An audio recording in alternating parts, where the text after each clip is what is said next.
ஓம் சாய்ராம், ஜெய் சாய்ராம். என் அன்பு குழந்தையே, வேண்டும் குரு கிருபையை, வேண்டும் குரு பிரபையே, வேண்டும் குரு கடாட்சமே, வேண்டும் குரு தரிசனமே.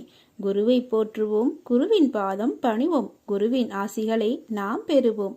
உன் இல்லம் தேடி வந்து நிலையான ஆனந்தத்தை தருவேன். எதிர்பாராத ஒரு திருப்பு முனையாக அமையப் போகிறது இந்த வருடம். அது உங்களுக்கு அளவற்ற மகிழ்ச்சியை தரும். உங்கள் மகிழ்ச்சியான நாட்கள் தொடங்கிவிட்டன. என்னுடைய நாமத்தை நீ உச்சரி. யாரும் இல்லை என்ற எண்ணத்தை உனக்குள் ஏற்படுத்திக் கொள்ளாதே. அது மிகவும் ஆபத்தானது. உனக்குள் நானும் எனக்குள் நீயும் இருக்கும்போது அந்த எண்ணமே தவறாகி விடுகிறது. சதா சர்வ காலமும் என் சாயி என்னுடன் இருக்கிறார். எனக்கென்ன கவலை என்று சொல்லிப்பார். உனது பயமெல்லாம் போய் தைரியம் கிடைக்கும். நானே நிரந்தரம், மற்றவையெல்லாம் கலந்து போகும் மேகங்கள். இதை ஞாபகத்தில் வை. நீ உச்சத்தை அடைவாய். உங்களை நீங்கள் எவ்வளவு நேசிக்கிறீர்களோ அதே அளவிற்கு பிறர் மீதும் நேசம் காட்டுங்கள். அவர்கள் உங்களை விட எந்த விதத்திலும் குறைந்தவர்கள் அல்ல என்பதை முதலில் புரிந்து கொள்ளுங்கள். எக்காரணம் கொண்டும் பிறரை இழிவாக பேசுதலும் வீண் பழி சுமத்துதலும் கூடாது. இத்தகைய செயல்களால் வீண் பகை வளருமே தவிர பெயருக்கு கூட நன்மை உண்டாகாது. மேலும் இத்தகைய குணமுடையவர்களிடம் பாசம், பரிதாபம், இரக்கம், கருணை என எத்தகைய நற்பண்புகளும் இருக்காது. மனிதர்களுக்கு ஏற்படும் துன்பமானது வெளியில் எங்கிருந்தோ வருவதில்லை. அவரவர் நடந்து கொள்ளும் செயல்களுக்கேற்ப அவர்களுக்கு வந்து சேர்கிறது. பிறரை பழிப்பதாலும் நமக்கு துன்பம் வரும். ஆகவே பழி சொல்லை விட்டு அனைவரிடமும் பரிவுடன் நடந்து கொள்ள வேண்டும். சிலர் மற்றவர்களை பற்றி குறை சொல்லுவதையோ வழக்கமாக கொண்டிருப்பார். பிறர் செய்யும் நல்ல செயல்களை கூட மாற்றி திரித்து பேசுவர். அடுத்தவர்களை குற்றம் சொல்லி கொண்டிருப்பவர்களிடம் யாரும் நெருங்க கொண்டிருக்க மாட்டார்கள். ஒரு கட்டத்தில் அவர் தன் நண்பர்கள் மற்றும் சுற்றத்தார் அனைவரையும் இழந்து தனித்து நிற்க வேண்டிய சூழ்நிலைதான் வரும். இறுதி வரையில் அவருக்கு சொந்தம் உறவு என யாரும் இல்லாமலேயே போய்விடும். புறம் கூறி பொய்த்துயிர் வாழ்தலின் சாதல் அறம் கூறும் ஆக்கம் தரும் என்றார் வள்ளுவர். ஒருவர் இல்லாத போது அவரை பழித்து பேசி அவர் இருக்கும்போது பொய்யாக வேறொன்று சொல்லி உயிர் வாழ்வதை விட சாதல் நல்லது என்கிறார். ஆனால் இன்று வம்பு பேச்சுகள் இறந்தவரையும் விட்டு வைப்பதில்லை என்பதுதானே நடப்பியல். உண்மை என்னவென்று அறிந்து கொள்ளாமல் காலத்துக்கும் வம்பு பேசிக்கொன்று மற்றவர்கள் மீது எக்காரணம் கொண்டும் புறம் சொல்லக்கூடாது. அந்த தவறை நாம் ஒருபோதும் செய்யக்கூடாது. ஒருவரை புகழ்ந்து பேசாவிட்டாலும் பரவாயில்லை, ஆனால் இகழ்ந்து பேசாதீர்கள். மற்றவர்களை பற்றி குறம் கூறாதிருக்கும் வகையில் நம் அகம் மேம்பட வேண்டும். புறம் கூறுவதை தவிர்த்து நம் அகத்தை மேம்படுத்த வேண்டும். வசதிகளும் வாய்ப்புகளும் செல்வாக்கும் அதிகாரமும் அளவின்றி இருக்கும்போது இறைவனை பற்றி நினைவே இல்லாமல் நான் நான் என்று மமதை கொண்டு இருமப்பாய் இருந்துவிட்டு இறுதியில் எல்லாவற்றையும் இழந்த நிலையில் இறைவனிடம் அடைக்கலம் வேண்டுவது இவ்வுலகில் பெரும்பாலான மனிதர்களின் வழக்கமாக போய்விட்டது. அந்நிலையிலும் தன்னிடம் சரணாகதி அடைந்தவர்களை கைவிடாமல் நாம் செய்த பிழைகள் யாவற்றையும் பொறுத்து கொண்டும் மன்னித்தும் நம்மை காத்து ரட்சிப்பவர் சத்குரு ஒருவரே. அவர் சாய்பாபாவே ஆவார். சத்குரு நினைத்தால் கடந்த காலமும் நிகழ்காலம் ஆகும், நிகழ்காலமும் எதிர்காலம் ஆகும். நம்முடைய ஜென்மத்தின் கணக்குகளை தீர்த்து வைப்பவர் சத்குரு சாய்பாபா அவரே. உள்ளார்ந்த நம்பிக்கையும் தைரியமும் பொறுமையும் சகிப்புத்தன்மையும் இல்லையெனில் குருவின் அருள் சாத்தியமில்லை. குருவின்றி ஞானமும் இல்லை, குருவின்றி மோட்சமும் இல்லை, குருவின்றி உயர்வும் இல்லை, குருவின்றி எதுவும் இல்லை. நான் கடுமையும் கண்டிப்பும் மிகுந்தவராக துவக்கத்தில் தோன்றலாம். ஆயினும் என்னுடைய அன்பு லாபம் எதையும் எதிர்பார்க்காதது. பொறுமையாகவும் தைரியமாகவும் என்னிடம் உறவை தொடர்ந்தால் உனக்கு மங்களங்கள் உண்டாகும். சாய் மீது நம்பிக்கையோடும் பொறுமையோடும் நாம் அவரை கண்காணித்து வந்தால் அவர் நம்மை ரட்சிப்பார். விண்ணை நம்பு, முடியும் என்று உன்னை நம்பு. கொஞ்சம் நேரம் பிடிக்கும் என்பதை தவிர கடக்க முடியாத கவலை என்று எதுவும் இல்லை. உன் வாழ்க்கையில் இனி நல்லதுதான் நடக்கப் போகிறது. உன் சாயப்பா சொல்வதை முழுவதுமாய் கேட்டுக்கொண்டு நிச்சயமாக உன் பயணத்தை தொடரு. எல்லாம் வெற்றி மட்டுமே கிடைக்கும். எவர் ஒருவர் தம்முடைய மனோதைரியத்தை என்னிடம் முழுமையாக ஒப்படைத்து திடமான விசுவாசத்தை மனதில் தரித்து என்னை வணங்கி வழிபடுகிறாரோ அவர் பெரும் பேரும் பெற்றவர் ஆவார். அவருக்கு நான் எக்காலமும் கடன்பட்டவனாவேன். அவருக்கு யாரும் எந்த கெடுதலும் செய்ய முடியாது. உன் வீட்டில் இப்போது சுபகாரியம் நடக்குமா என கவலைப்பட்டு கொண்டிருக்கிறாய். மகளே, நிச்சயம் நிறைவேறும். இந்த சாயின் ஆசியோடு நிறைவேறும். நம்பிக்கையோடு முயற்சி செய். உனக்கு துணையாக உன் அருகில் நான் இருக்கிறேன். நீ உண்மையோடும் ஆன்ம உணர்வோடும் கண்ணீரோடும் செய்கின்ற பிரார்த்தனைகளை நான் கேட்டுக்கொண்டு தான் இருக்கிறேன். உன் எதிர்கால வாழ்க்கை நீ எதிர்பார்த்தது போல் உன்னை வந்து சேரும். இனிமேல் உனக்கு வெற்றிதான். பதற்றப்படாதே. நீ எனது கண்காணிப்பில் இருக்கும்போது எந்த தவறும் நடக்க விட மாட்டேன். என்னை நீ நம்பு. எனது ஆசீர்வாதம் என்றும் உனக்கு உண்டு. நான் இருக்கிறேன். கலங்காதே. சாயின் ஆசீர்வாதங்கள் எவ்வளவு அசாத்தியமானது என்பதை நீங்களே சிந்தித்து பாருங்கள். உங்கள் விருப்பம் நிறைவேறும். ஆனால் நீங்கள் சந்தேகப்படுகிறீர்கள் என்பது உண்மையல்லவா? முதலில் பாபாவிற்கு நாம் நன்றி கூற வேண்டும். இன்று நமக்கு கிடைத்திருக்கும் வசதிகள், வாய்ப்புகள் ஆகியவற்றை அவை சிறியதாக இருந்தாலும் அவற்றை நமக்கு கொடுத்ததற்காக நன்றி கூற வேண்டும். பண வசதியில், படிப்பில், அந்தஸ்தில், வேலை வாய்ப்புகளில், பதவிகளில், வீட்டு வசதியில் நம்மை விட கீழ்நிலையில் உள்ளவர்களை விட மேலான நிலையில் நம்மை வைத்திருப்பதற்கு பாபாவிற்கு நன்றி கூற வேண்டும்.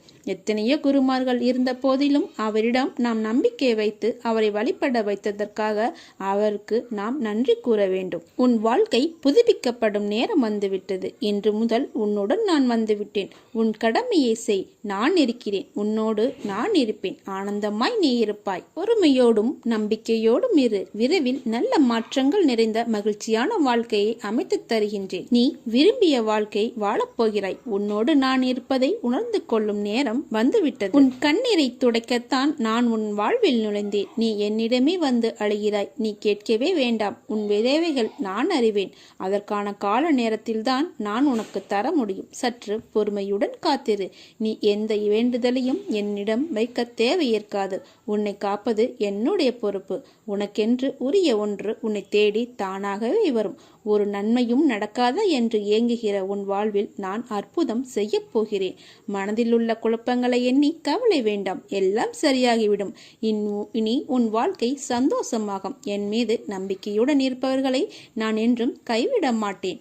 நிராகரிப்புகளை கண்டு மனம் தளராதே. உன்னை யாராவது தூக்கி எறிகிறார்கள் என்றால் இறைவன் உன்னை மேலே தூக்கி விடுகிறான் என்று அர்த்தம். கூடிய விரைவில் மகிழ்ச்சி தரும் செய்தி ஒன்று உன்னை தேடி வரும். இது சாயப்பாவின் சத்திய வாக்கு. உன் வேதனைகள் முடியும். சந்தோஷமாக நீ இருப்பாய். இதோ நான் உன் வீட்டிற்கு வருகிறேன். என்னை ஏற்றுக்கொள்வாயா? நிகழ்வது எல்லாமே உம்முடைய நன்மைக்காகவே நிகழ்கிறது என்று நம்பிக்கையோடு ஏற்றுக்கொள். உனக்கு கெடுதல் நேரிட நான் அனுமதிக்க மாட்டேன். நம்பிக்கையோடு நீ உன் கடமையை செய். உனக்கான அந்த நல்ல நாள் நிச்சயமாக உன்னை தேடி வரும். உன் எதிர்பார்ப்புகள் நிறைவேறும். நான் இருக்கிறேன். மகளே, நீ எதுக்கும் கவலைப்படாதே. தைரியமாக போ. எதையும் தாங்கிப்பார். வாழ்ந்து விடலாம். இந்த சாயி உன் பின்னாலும் உனக்கு முன்னாலும் உடன் வருகிறான் என்பதை நினைவில் கொண்டு என் பெயரை உச்சரித்து வா. அனைத்தும் சுபமாக முடியும். சாயப்பா உனக்கு என்றும் துணை இருப்பேன். இந்த உலகம் என்பது எல்லோருக்குமே சமம்தான். யாரும் இங்கே அனாதைகள் அல்ல. யாரும் இங்கே உற்றார் உணர்வுகள் இல்லாத தனியாக விடப்பட்ட நபர் அல்ல. எல்லோருக்குமே எல்லாமே இருக்கின்றது. யாரும் எதுவும் இல்லாமல் இங்கே இருக்கவில்லை. அவர்களுக்கு துணையாக நான் இருக்கிறேன். இந்த உலகத்தில் உயர்ந்தவர் தாழ்ந்தவர் என்று யாருமே கிடையாது. யாரும் ஏழையும் அல்ல, யாரும் பணக்காரரும் அல்ல. யாரும் உயர்ந்த ஜாதியும் அல்ல, யாரும் தாழ்ந்த ஜாதியும் அல்ல. யாரும் யாரை விடவும் உயர்ந்தவர் என்றோ தாழ்ந்தவர் என்றோ மதிப்பு மிக்கவர் என்றோ அறிவானவர் என்றோ அழகானவர் என்றோ உங்களையும் நீங்கள் மற்றவர்களையும் நினைக்க வேண்டாம். இந்த பூமியில் ஒவ்வொரு மனிதர்களுமே சிறப்புக்குரியவர்தான். அனைவருமே தத்தம் துறைகளில் சிறப்பானவர்களே. வெட்ட வெளியில் உச்சி வெயிலில் வியர்வை சிந்த நிலத்தில் உழைத்து களைப்பவர்கள் ஆணாக இருக்கட்டும் பெண்ணாக இருக்கட்டும், யாவருக்குமே எல்லோருக்குமே உள்ளதை போல் சுயமரியாதை, கோபம், வலி, மகிழ்ச்சி, பசி, உறக்கம், இழிச்சொல்லின் வலி, புறக்கணிப்பின் வலி போன்ற தனிமனித உணர்ச்சிகள் அத்தனையும் அனைவருக்குமே உண்டு. அவர்களும் மனிதர்கள்தான். உண்மையில் உயர்ந்தவர் தாழ்ந்தவர் என்று யாருமே இல்லை. சில வாய்ப்புகள்தான் யார் இந்த பொழுதில் அவசியமானவர் என்பதை நமக்கு புரிய வைக்கிறது. அந்த புரிதலை உணர்ந்து கொள்பவர்கள் மனித நேயத்துடனே நடந்து கொள்வர். மனிதநேயம் கொண்டவர்களாலேயே மக்களை திருப்திப்படுத்தும் சேவையை வழங்க முடியும். அவர்களே மரணித்தாலும் மனிதர்கள் மனங்களில் இடம் பிடித்து எப்போதும் அழியா புகழுடன் இருப்பார்கள். மனிதர்கள் யாராயினும் அவர்கள் அனைவருமே சமம்தான். உயர்ந்தவர் என்றோ தாழ்ந்தவர் என்றோ படித்தவர் என்றோ படிக்காதவர் என்றோ ஏழை என்றோ பணக்காரன் என்றோ கருப்பு என்றோ சிவப்பு என்றோ உயர்ந்த ஜாதி என்றோ தாழ்ந்த ஜாதி என்றோ எந்த இருமே கிடையாது. அப்படிப்பட்ட நிலை நிச்சயமாகவே மாற வேண்டும். சமத்துவம் என்ற நிலை நிலவ வேண்டும் என்றால் மக்கள் மனதில் மாற்றம் ஏற்பட வேண்டும். ஏற்பட்டே ஆக வேண்டும். எனக்கு எல்லோருமே சமம்தான். நான் யாரையும் ஏற்று இரக்கத்தோடு நான் பார்ப்பதே இல்லை. அது நம்மிடமிருந்தே தொடங்குவோம். இனி ஒரு உலகம் புதிதாக அமைப்போம். நிகரான மனிதர்களை மதிப்போம். நாமாக வாழ்வோம். முதலில் மனிதனாக வாழ்வோம். நான் யாரையும் ஏற்றம் இரக்கம் கொண்டு பார்க்காமல் அனைவரையும் சமமாகவே பார்க்கிறேன். எல்லோருமே என்னுடைய குழந்தைகள்தான். நீங்களும் அப்படியே பாருங்கள். ஓம் நமச்சிவாய. எல்லாம் நல்லதே நடக்கும். நீ பொறுமையுடன் இரு. நீ விரும்பிய எதுவும் உன் வாழ்க்கையில் கிடைக்காமல் போயிருக்கலாம். ஆனால் நீ விரும்பியதை விட சிறப்பான ஒன்றை உனக்கு நான் தருவேன். என்மேல் உனக்கு நம்பிக்கை இருக்கிறது அல்லவா? எல்லாம் வல்ல இறைவன் உனக்கு நல்லது செய்வதற்காகத்தான் நான் காத்து கொண்டிருக்கிறேன். உனக்கு தெரியாது நான் உனக்காக என்ன திட்டங்கள் வைத்திருக்கிறேன் என்று. இன்னும் சில நாட்கள் காத்திரு. என்னுடைய திட்டங்களை கண்டு நீ மிகவும் சந்தோஷப்படுவாய். என் அப்பா எனக்கு இப்படி செய்து விட்டாரே என்று நீ மிகவும் சந்தோஷமாகவே வாழ்வாய். சுய விசாரணை ஒன்றுதான் தவறில்லாத ஒரே வழி. நீங்கள் உண்மையில் இருக்கும் நிபந்தனையற்ற முழுமையான இருப்பை உணர ஒரே நேரடியான ஒன்று சுய விசாரணை. நான் யார்? விசாரணை எல்லா எண்ணங்களுக்கும் ஆதாரம் நான் என்ற எண்ணமே. நான் யார் என்ற சுய விசாரணையால் தான் மனம் ஒன்றி போகும். நான் யார் என்ற எண்ணம் மற்ற எல்லா எண்ணங்களையும் அழித்து இறுதியில் தன்னையும் கொன்றுவிடும். மற்ற எண்ணங்கள் எழுந்தால் அவற்றை முடிக்க முயற்சிக்காமல் இந்த எண்ணம் யாருக்கு எழுந்தது என்று விசாரிக்க வேண்டும். எத்தனை எண்ணங்கள் எழுகின்றன என்பது என்ன? ஒவ்வொரு எண்ணம் எழும்பும் போதும் உஷாராக இருக்க வேண்டும். இந்த எண்ணம் யாருக்கு வருகிறது என்று கேட்க வேண்டும். எனக்கு என்று பதில் வரும். அப்போது நான் யார் என்று நீங்கள் விசாரித்தால் மனம் அதன் மூலத்திற்கு அல்லது எங்கிருந்து வந்தது என்று திரும்பவும் எழுந்து எண்ணமும் மூழ்கும். இப்படி அதிகமாக பயிற்சி செய்யும் போது மனதின் மூலாதாரமாக நிலைத்து நிற்கும் சக்தி அதிகரிக்கும். அப்படிதான் நீங்கள் எந்த விஷயத்தை செய்தாலும் எங்கு போனாலும் இதை செய்யலாமா, இதை செய்வதால் நமக்கு நன்மை ஏற்படுமா என்று ஒரு முறைக்கு பல முறை நீங்கள் யோசிக்க வேண்டும். எடுத்தோம் முடித்தோம் என்று எந்த ஒரு காரியத்தையும் செய்யக்கூடாது. இன்றைய நிலைக்கு இது வந்தால் நமக்கு சரியாக இருக்கும் என்று நீங்கள் நினைக்கலாம். அது நாளை உங்களுக்கு சரியாக இருக்குமா என்று ஒரு தடவைக்கு பல முறை யோசித்து செயல்படுங்கள். இல்லையென்றால் நீங்கள் பிரச்சனையில் போய் மூழ்கி விடுவீர்கள். எல்லாவற்றையும் தீர்ப்பதற்கு நான் இருக்கிறேன். இருந்தாலும் நீங்கள் கொஞ்சம் கவனமாகவே இருக்க வேண்டும். எல்லாவற்றையும் யோசித்து செயல்பட வேண்டும். எங்கு போனாலும் யோசித்து பாருங்கள். நல்லது நடக்கும். ஓம் நமச்சிவாய. எல்லாம் நல்லதே நடக்கும். இனி எல்லாமே உனக்கு நல்லதாகவே நடக்கும். நீ மனதில் குழப்பத்தோடு இருப்பதால் செய்யும் எல்லா செயலிலும் உனக்கு கவனம் செலுத்துவதாக நினைத்து கொண்டு நீ இப்போது கவனமின்றி எல்லாவற்றையுமே இழந்து கொண்டு வந்து கொண்டிருக்கிறாய். சரிதானே? உன்னிடம் உள்ளது எல்லாமே இழக்கும் சூழ்நிலையில் இருக்கிறது. ஏனென்றால் உன் மனதில் குழப்பம் உன்னை ஆட்டி படைத்து கொண்டிருக்கிறது. எந்த சூழ்நிலை ஆயினும் அதிலுள்ள நல்லதை மட்டுமே பார்க்கும் பழக்கத்தையும் பக்குவத்தையும் நீ வளர்த்துக்கொள். அப்பொழுதுதான் உன்னால் எவ்வளவு கடினமான சூழ்நிலையும் எதிர்கொள்ள முடியும். நீ ஒன்றை மட்டும் புரிந்து கொள். இவ்வுலக வாழ்வில் நடக்கும் நிகழ்வுகள் அனைத்துமே ஏதாவது ஒரு காரணத்திற்காக மட்டுமே நடக்கிறது. அதில் நீ மட்டும் விதிவிலக்கு அல்ல. உன் வாழ்வில் நடக்கும் நிகழ்வுகள் அனைத்தும் உன் இறந்த கால வாழ்விலோ அல்லது முன் ஜென்மத்திலோ நீ விதித்த செயல்களின் விளைச்சல்கள். அதைதான் தற்போது நீ அறுவடை செய்து கொண்டிருக்கிறாய். அதற்காக நீ உன்னை தாழ்த்தி கொள்ளாதே. எல்லாமே உன்னுடைய கர்ம வினைகளின் படிதான் நடந்து கொண்டிருக்கின்றன. இப்பொழுது நீ செய்யும் செயல்களுக்கான பலனை நிச்சயமாகவே வருங்காலத்தில் நிச்சயமாகவே அனுபவிக்க வேண்டும். அதனால்தான் நான் உனக்கு அடிக்கடி கூறுவது, எல்லோருக்கும் உன்னால் முடிந்த உதவிகளை எந்த ஒரு எதிர்பார்ப்பும் இன்றி செய்யென்று. யாரையுமே நீ திட்டாதே, உன் வாயால் சாபமிடாதே, யாருக்கும் உன் மனதால் கெடுதல் நினைக்காதே. நீ எதை செய்கிறாயோ அதுவாகவே உன்னை வந்து சேரும். அதற்காக எனக்கு தீங்கு துரோகம் நிலத்தவர்கள் என்ன செய்ய என்று நீ என்னை பார்த்து கேட்பது எனக்கு புரிகிறது. உன்னுடைய மனம் வருந்தினாலே போதும், உனக்கு பாதிப்பை தந்தவர்களுக்கான தண்டனையை காலம் நிச்சயம் கொடுத்தே தீரும்.